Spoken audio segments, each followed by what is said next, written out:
सोया भाग्य। एक व्यक्ति जीवन से हर प्रकार से निराश था। लोग उसे मनहूस के नाम से बुलाते थे। एक ज्ञानी पंडित ने उसे बताया कि तेरा भाग्य फला पर्वत पर सोया हुआ है, तू उसे जाकर जगा ले तो भाग्य तेरे साथ हो जाएगा। बस फिर क्या था, वो चल पड़ा अपना सोया भाग्य जगाने।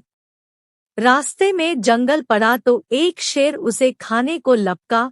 वो बोला, भाई मुझे मत खाओ, मैं अपना सोया भाग्य जगाने जा रहा हूँ। शेर ने कहा, तुम्हारा भाग्य जाग जाए तो मेरी एक समस्या है, उसका समाधान पूछते लाना। मेरी समस्या ये है कि मैं कितना भी खाऊं, मेरा पेट भरता ही नहीं है। हर समय पेट भूख की ज्वाला से जलता रहता है।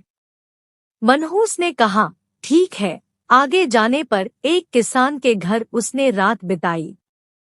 बातों बातों में पता चलने पर कि वो अपना सोया भाग्य जगाने जा रहा है, किसान ने कहा, मेरा भी एक सवाल है, अपने भाग्य से पूछकर उसका समाधान लेते आना।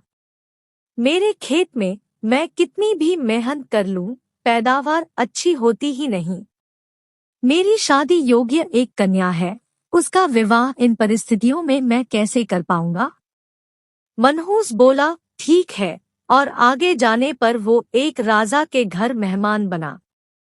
रात्रि भोज के उपरांत राजा ने ये जानने पर कि वो अपने भाग्य को जगाने जा रहा है, उससे राजा ने कहा, मेरी परेशानी का हल भी अपने भाग्य से पूछते आना। मेरी परेशानी ये है कि कितनी भी समझदारी से राज्य चलाऊं, मेरे राज्य में अराजकता का बोलबाला ही बना रहता है। मनहूस ने उससे भी कहा, ठीक है। अब वो पर्वत के पास पहुंच चुका था। वहां पर उसने अपने सोए भाग्य को झिंझोड़कर जगाया, उठो उठो, मैं तुम्हें जगाने आया हूँ। उसके भाग्य ने एक अंगड़ाई ली और उसके साथ चल दिया। उसका भाग्य बोला, अब मैं तुम्हारे साथ हरदम रहूंगा। अब वो मनहूस न रह गया था बल्कि भाग्यशाली व्यक्ति बन गया था और अपने भाग्य की बदौलत वो सारे सवालों के जवाब जानता था। वापसी यात्रा में वो उसी राजा का मेहमान बना और राजा की परेशानी का हल बताते हुए वो बोला, चूंकि तुम एक स्त्री हो और पुरुष वेश में रहकर राजकाज संभालती हो, इसीलिए राज्य में अराजकता का बोलबाला है। तुम किसी योग्य पुरुष के साथ विवाह कर लो, दोनों मिलकर राज्यभार संभालो तो तुम्हारे राज्य में शांति स्थापित हो जाएगी। रानी बोली, तुम ही मुझसे ब्याह कर लो और यही रह जाओ।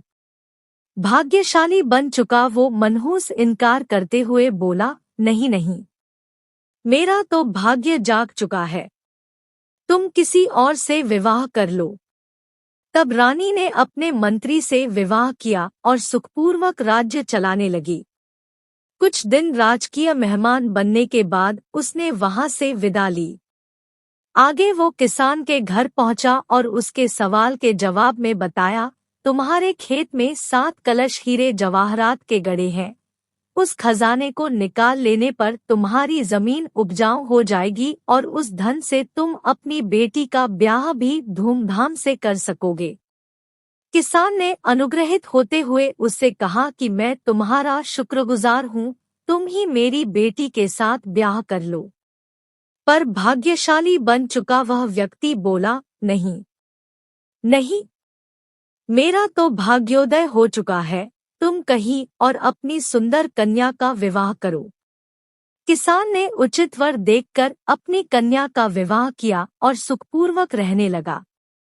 कुछ दिन किसान की मेहमान नवाजी भोगने के बाद वो जंगल में पहुंचा और शेर से उसकी समस्या के समाधान स्वरूप कहा, यदि तुम किसी बड़े मूर्ख को खा लोगे तो तुम्हारी ये क्षुधा शांत हो जाएगी। शेर ने उसकी बड़ी आवभगत की और यात्रा का पूरा हाल जाना।